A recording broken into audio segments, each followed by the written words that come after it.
In the heart of the African savanna, nestled between the wide, golden plains and the dense forests, there lies a village known as Kamara. Its people live in harmony with nature, untouched by the rush of modern life.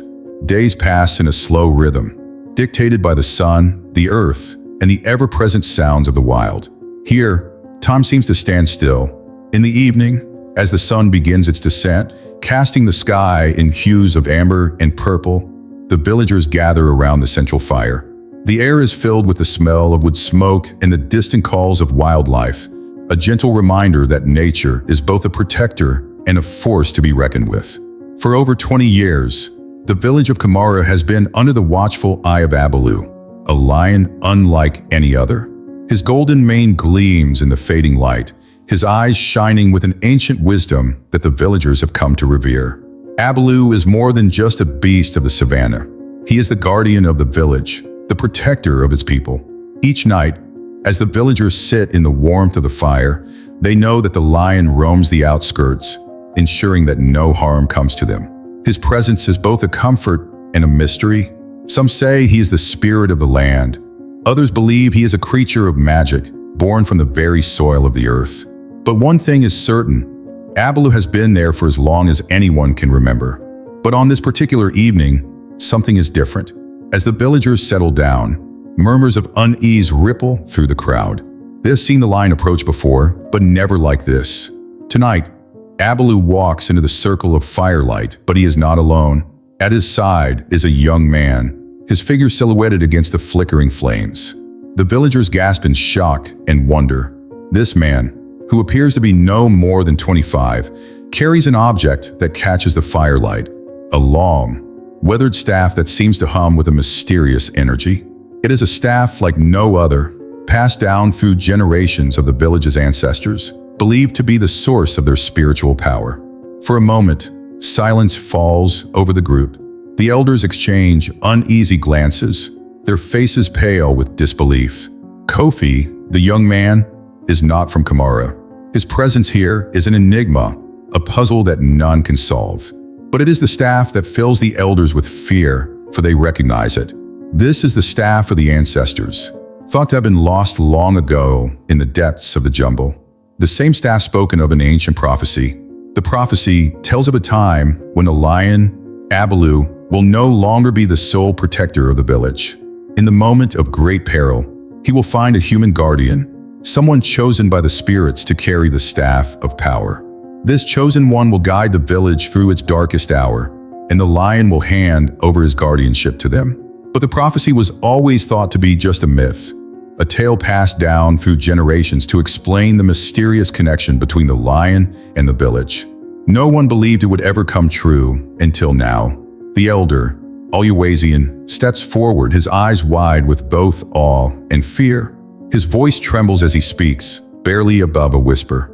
This is the one the spirits have chosen, the one foretold to take the staff.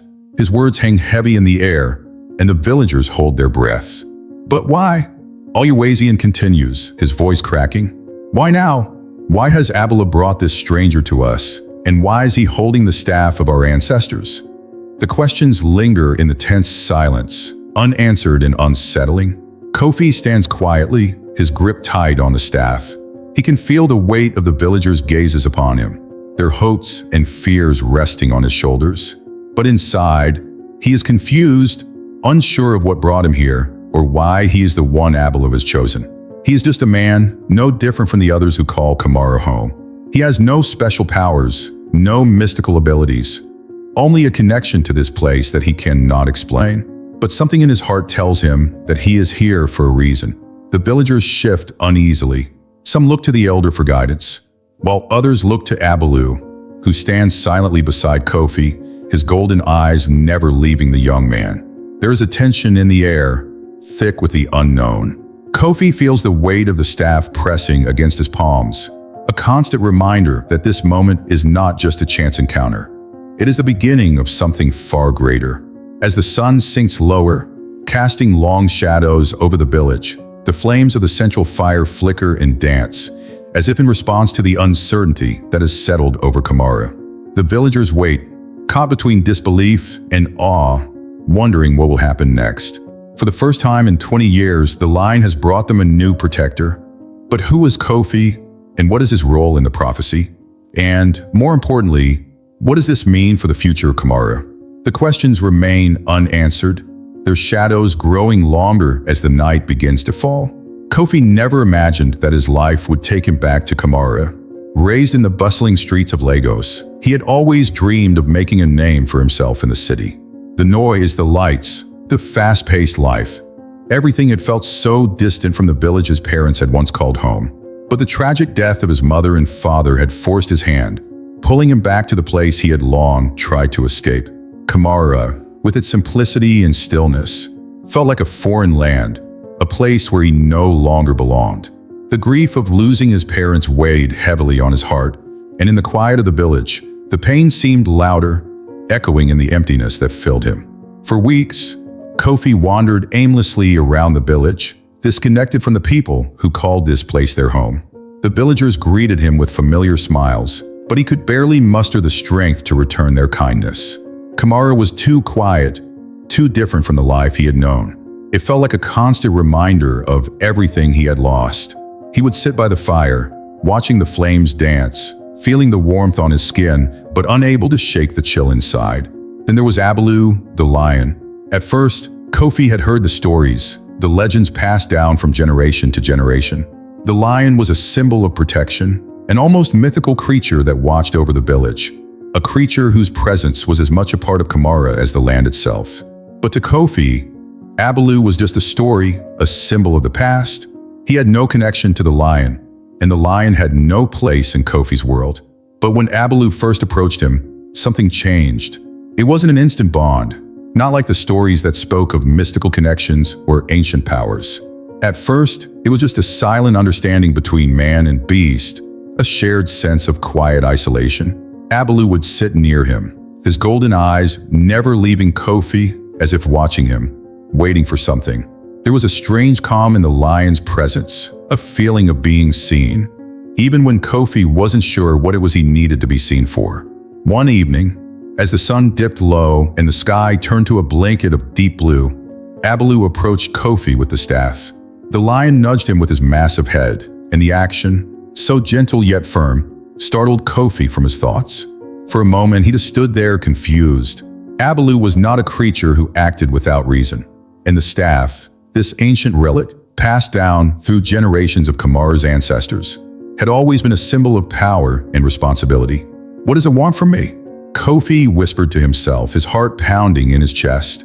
He had heard of the prophecy, the one that spoke of a lion who would guide the village until it found a new protector, a human who would carry the staff and lead them through their darkest times. But how could Kofi be that person? He was a stranger here, a man with no ties to the land, no understanding of what it truly meant to protect Kamara. Yet as Abaloo continued to nudge the staff closer, it became clear that this was no mere chance. The lion was asking something of him, and whether he was ready or not, Kofi had been chosen. The weight of the staff was heavy in his hands as he finally took it from Abaloo. The coal wood felt solid, almost alive, like it had been waiting for him. And as his fingers closed around it, Kofi felt a surge of something deep inside, an unfamiliar warmth, a connection to something far greater than himself. The whispers, which had always been just out of reach, now seemed clearer. They spoke to him, calling him to a destiny he couldn't yet understand. "Kofi, it is time," a voice whispered, but whether it was the wind or something else, he couldn't tell. The village, the lion, the staff, it all felt so surreal, like a dream he wasn't ready to wake from. As the night drew on, the fire crackled, its flames casting shadows that danced on the ground. Kofi sat in silence, the staff in his hands, the weight of it pressing into his palms. He didn't know what this would mean for him, for Kamara, but one thing was clear. He could no longer ignore what had been set into motion. The lion had chosen him, and there was no turning back. The morning sun rose over Kamara, casting a harsh light across the village. But it was not the warmth that unsettled the people. It was the silence. The usual hum of life, the chirping of birds, the rustling of leaves, all seemed strangely muted. As the villagers began their daily routines, something was wrong, something they could not yet explain. The river, which had been the lifeblood of the village for generations, had started to shrink. It had been steady and full, the constant flow, a symbol of the village's prosperity and the land's generosity. But now, the waters had receded, leaving the banks barren and cracked. The once vibrant stream that nourished the crops and provided for the people was now reduced to a trickle, barely a whisper of what it once was. The villagers looked to the sky, hoping for rain, but the clouds were absent, and the air was dry, heavy with the promise of something more dire. The crops, too, were suffering. The golden fields of millet and corn that once swayed gently in the wind were wilting, their leaves curling as if in pain. The familiar scent of earth, rich and alive, was replaced by the pungent smell of decay. The villagers knew that without water, the crops would die, and with them, their hopes for the future. Desperation began to spread like wildfire. Eyes turned to the elders, who, though they held knowledge passed down through generations, had no answers to give. The spirits, it seemed, were displeased. The panic was palpable. Whispers filled the air as the villagers gathered in small groups, their faces etched with fear. The elders, who had long relied on the protection of Abaloo and the blessings of the river, began to murmur that the land was angry. The protection of the lion, once thought to be invincible, was no longer enough.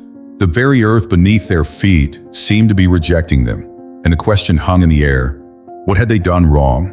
Kofi had been sitting at the edge of the village, staring at the dying river when he was summoned. The call came from Oluwaseun, the village elder, whose presence always commanded respect, but today his eyes were filled with something else, something that Kofi couldn't quite place. Expectation? Fear? Kofi, Oluwaseun began, his voice wavering. You are the one the lion has chosen. You are the guardian now, the one who holds the staff of the ancestors. His words felt like a weight, sinking into Kofi's chest, as if the entire future of Kamara rested on his shoulders. But you are not ready, Oluwaseun continued, his voice growing softer. The staff is not enough. The river, the spirits are testing us. If you do not understand the true power of your role, Kamara will fall. The words hit Kofi like a thunderclap, shattering the illusion of his newfound destiny. He had felt the weight of the staff, the ancient relic that had been passed down through generations. But it was nothing compared to the weight that now settled within him. He wasn't just holding a staff, he was holding the future of an entire village. The land, the people, the river, all of it was now connected to him, and he realized, with a growing sense of dread, that he was in over his head. The pressure was unbearable. Kofi had come to Kamara to escape his past, to grieve, to find a sense of peace. But this was not the life he had imagined. This was not the life he was ready for. He had come here as a stranger, a man lost in his own grief, and now he was being asked to lead, to save, to be the protector that the village had once thought belonged only to Abaloo. He could feel the lion's presence even now, standing silently beside him. Abaloo had never spoken, but in this moment, the lion's eyes seemed to say everything. There was no turning back. The lion had chosen him, and the village had placed its hopes in him. But how could he fulfill a role so vast, so immense, when he still felt so small? The weight of Kofi's responsibility was almost suffocating. He thought of his parents, who had passed away before they could see him succeed. He thought of the dreams he had once held, of the man he had wanted to become. But none of those dreams had prepared him for this. None of them had prepared him for the burden of a village's survival resting on his shoulders. Oluwaseun watched him closely, his face a mix of fear and expectation. He had seen many leaders rise and fall, and he knew that Kofi was not like the others. He was different, burdened by his own doubts. But there was still time. The elder placed a hand on Kofi's shoulder, a silent gesture of solidarity. You must understand, Oluwaseun said softly. The spirits are testing you. You must rise to the occasion, or Kamara will perish with the river. The lion cannot do this alone anymore. It is up to you. The spirits are testing us. Kofi repeated to himself, trying to make sense of the words. But the truth was clear. There was no escape. He was the chosen one, and now he had to prove himself worthy of that title. The road ahead was uncertain, and he was far from ready, but one thing was certain. He could not fail. The fate of Kamara depended on him. And so, as the dry winds blew through the barren fields, Kofi stood tall, holding the staff with renewed determination. The challenge had only just begun, but there was no turning back. The weight of his role had been set into motion, and now he had no choice but to rise to the occasion. Kofi had been grappling with the weight of his newfound responsibilities for days. The village of Kamara seemed to be slowly unraveling, and with every passing moment, the pressure mounted. The river had stopped flowing, the crops were withering, and the land itself seemed to be rejecting the people who had called it home for generations. Kofi felt as though he was drowning under the expectations placed on him. A man who had once been an outsider, a stranger to this world. How could he save a village he barely knew? How could he shoulder the legacy of the lion, Abaloo, whose protection seemed to be fading with the land? As the days grew darker and the spirits of the land became more restless, Kofi decided he could no longer sit idly by. He needed answers. He needed to understand his place in this unfolding story. And so, with the staff in hand and a heart full of uncertainty, he ventured deep into the heart of the savannah. The thick brush of the wilderness surrounded him as he walked, each step taking him further away from the village, from the expectations, and into the unknown. The sounds of the jungle were deafening, chirping insects, distant calls of wild animals, and the rustling of leaves in the wind. But in the midst of this symphony of nature, Kofi began to hear something else, whispers. At first, they were faint, just on the edge of his hearing, but as he continued, the whispers grew louder. They seemed to beckon him, calling his name, urging him forward. His ancestors' voices carried on the wind, spoke in riddles and half-formed thoughts, telling him he was close, so close to something that could change everything. As he walked deeper into the forest, the air grew cooler, and the trees thickened, their trunks twisted and ancient, as though they had witnessed the rise and fall of empires. And then, as twilight began to settle over the land, Kofi saw it, the rock formation. It was not like any natural feature he had seen before. These stones were arranged in a perfect circle, ancient and worn by time. The light from the setting sun caught the edges of the rocks, casting an eerie glow across the scene. The air felt charged, as if something powerful was waiting, something beyond his understanding. Kofi stood still for a moment, his heart pounding in his chest. The whispers grew louder, the voices now clear and urgent, and he knew that this place, this moment, was where everything would change. As he stepped into the center of the circle, the ground beneath him seemed to vibrate, and the world around him shifted. The stones glowed brighter, and in the center of the circle, a vision began to form. At first, it was just a flicker like the reflection of light on water, but then it became clearer. He saw Abaloo, the lion, but not as he had known him. This Abaloo was surrounded by a circle of lions, each one glowing with an ethereal light. They were not just ordinary creatures. They were guardians, ancient protectors who had kept watch over Kamara for centuries. But as the vision deepened, the truth began to unfold. The lion, Abaloo, was not just a protector. He was the last of a long line of mystical guardians who had walked this earth for centuries.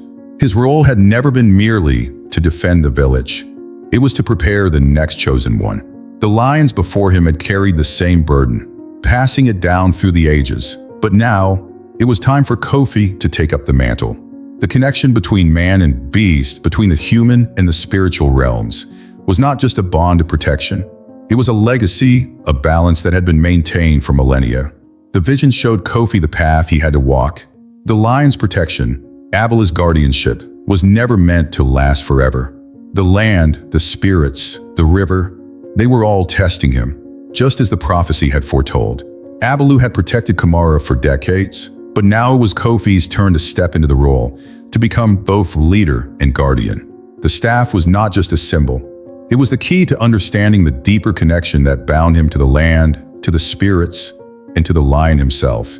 Kofi felt the weight of the revelation sink in, but at the same time, something shifted within him. It wasn't fear anymore, it was understanding. He could feel the connection between him and Abaloo, the shared purpose, the shared destiny. The lion was not a beast to be feared, but a guide, a teacher, and now, Kofi had to accept that role as well. The wind stirred the leaves around him as the vision began to fade, and Kofi was left standing alone in the circle of stones, the whispers now silent. He looked at the staff in his hand, feeling its weight, But now, instead of burden, he felt something else, purpose.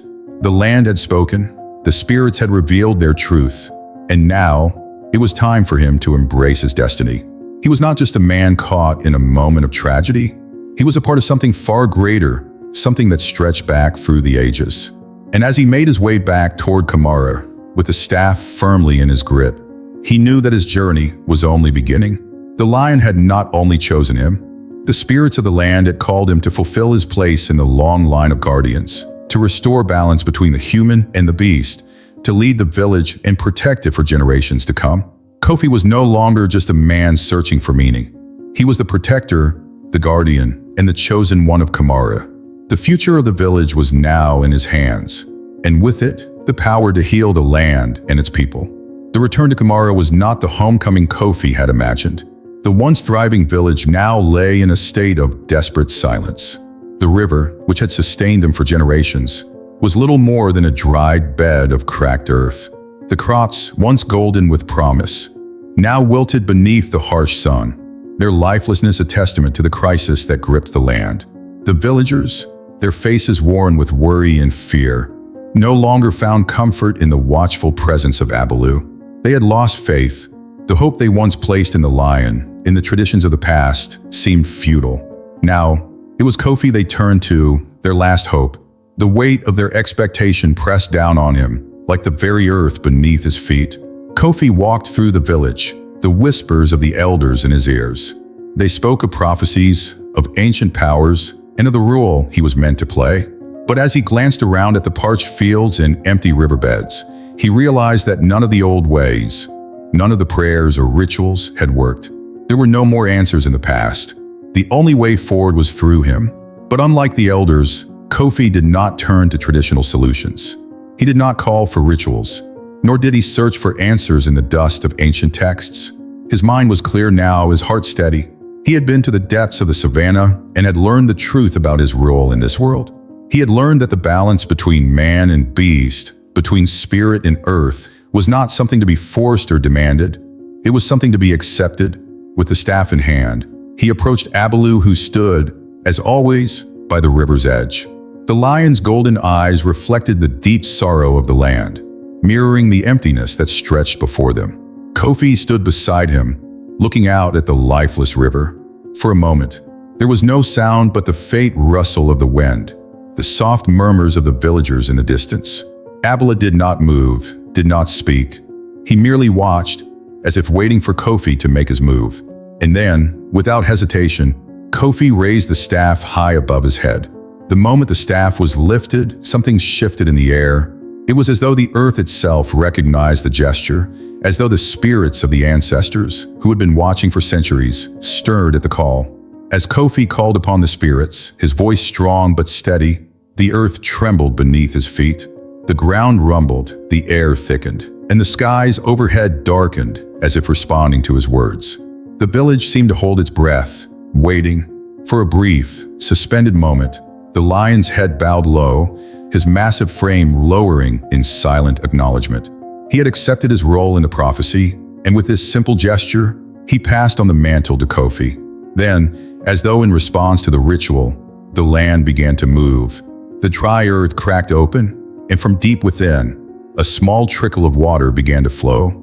It started slow, hesitant, as if the river itself was unsure. But Kofi did not falter. He held the staff high, his grip firm, and with each passing moment, the water began to rise.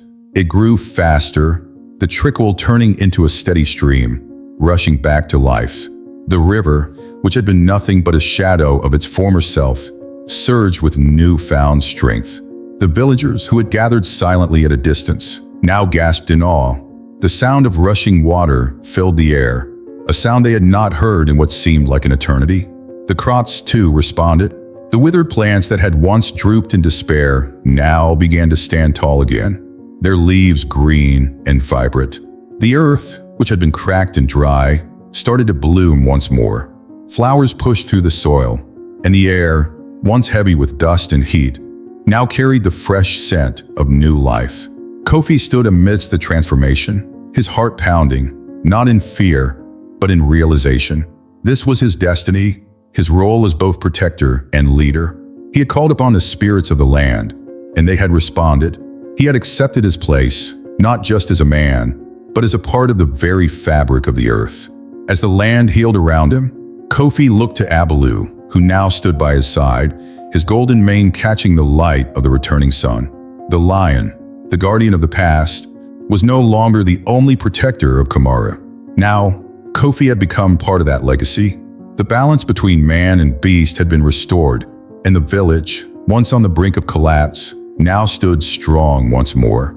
The villagers approached slowly, their eyes wide with wonder, their faith reignited. They knelt before Kofi, not just as a leader, but as their guardian, the one who had brought life back to the land. The river flowed freely again, and the crops began to thrive. But for Kofi, the real victory was not in the rebirth of the land. It was in the acceptance of his role, the understanding that he was part of something much larger than himself. And as the sun set on Kamara, casting a warm glow over the village, Kofi knew that this was just the beginning. The land was alive again, but so was he, alive with purpose, alive with the knowledge that his journey had only just begun. The river would continue to flow, the crops would continue to grow, and Kamara would thrive. But Kofi would always remember that it was not just the land that had been restored, it was his own soul. With the drought averted and the land healing, Kofi stood beside Abalu, the lion who had once been his symbol of awe and fear, but now a loyal companion. No longer the outsider, Kofi had become the leader the village of Kamara needed. His transformation had been a journey, not just to the land, but of his own heart. He had walked through the darkness, through uncertainty, and had emerged not only as a guardian of the village, but as a true son of the land. The staff he held was no longer a foreign object, but a part of him, a symbol of the trust the spirits had placed in him. The lion, Abalu, sat at his feet, his massive frame still and regal, his eyes never leaving the horizon, as if keeping watch over the village that had once been his responsibility alone. But Kofi understood now that the lion's role was never meant to be eternal. The bond between man and beast was cyclical, passing from one generation to the next, like the river that now flowed freely again through the heart of Kamara. The village had gathered as dusk fell, their voices rising in songs of gratitude, a chorus of relief and joy. The earth beneath their feet had responded to the call, the crops were strong again, and the river, once dry and lifeless, had returned. The land had answered, but it was Kofi who had bridged the gap between the past and the future, between the living and the spirits. His leadership, born of understanding rather than power, had saved Kamara. As the villagers sang, their words not only praised the land, but also Kofi. He stood at the edge of the crowd, his gaze sweeping over the faces of those he had once known as strangers. Now they were his family. His heart swelled with a mixture of emotions, pride, relief, and something deeper, a peace that settled within him like the calm after a storm. The weight of the prophecy of the future had been placed in his hands, and he had not failed. But it was not just the village that had changed. Kofi had changed. He had learned that true leadership was not about holding power over others, but about understanding the responsibility that came with being a part of something greater. It was about carrying the hopes and dreams of the people, not on one's shoulders, but in one's heart. And in that moment, as the sun dipped below the horizon, casting its warm glow over the land, Kofi understood the lesson that had eluded him for so long. The lion's watchful eyes, once a symbol of fear and mystery, now rested on him, not as a guardian of the past, but as a protector of both the human and the land. The cycle had come full circle, and now Kofi was the one who would protect Kamara for generations to come. The villagers continued to sing, their voices rising like a prayer, and Kofi felt a deep connection to the land and its people, a bond that could never be broken. Abalu's presence, once an awe-inspiring mystery, now felt like a quiet reassurance. The lion's loyalty to him, unspoken but understood. The village had been saved, and in a way, so had he. From the moment he had accepted his role, Kofi had found his place in the world, not as an outsider, but as a leader, a protector, a true son of Kamara. The lion's watchful eyes, those golden eyes, no longer looked to the past. They looked to the future, where Kofi stood, a beacon of hope, of strength, and of a promise fulfilled. The land thrived, and the people flourished, forever grateful to the lion who had watched over them for so long, and to the young man who had become their true guardian. If you enjoyed this video, please help us grow by subscribing to this humble channel. And if you'd like to watch more videos like this, we prepared the next video especially for you. Click here to watch.